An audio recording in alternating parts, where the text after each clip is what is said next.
અમદાવાદમાં 14 થી 28 ફેબ્રુઆરી દરમિયાન યોજાશે 2024-25 સક્ષમ ગ્રીન અને ક્લીન એનર્જી માટે રાષ્ટ્રવ્યાપી પહેલ.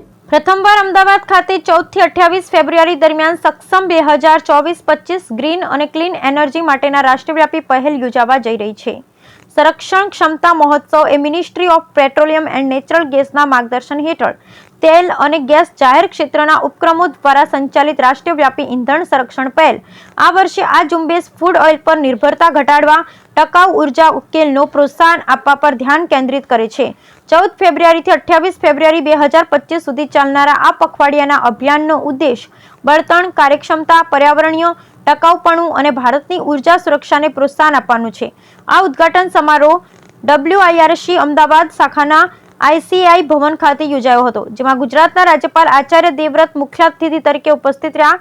આ કાર્યક્રમમાં ઓઇલ એન્ડ ગેસ માર્કેટિંગ PSUના મુખ્ય મહાનુભાવોની હાજરી જોવા મળી, જેમાં સંજીવ કુમાર બહેરા, એક્ઝિક્યુટિવ ડિરેક્ટર અને state head Gujarat IOCL, Subhendu Mohanty, chief general manager retail અને zonal head HPCL, Anant Khobragade, zonal general manager OIC GAIL, Sumit Mohan, general manager Gujarat BAPSL વગેરે ઉપસ્થિત રહ્યા. આ વર્ષની theme cleaner environment through green and clean energy છે, જે ફૂડ ઓઇલ પર નિર્ભરતા ઘટાડવા અને ટકાઉ ઉર્જા ઉકેલ અપનાવવા મહત્વ પર ભાર મૂકે છે.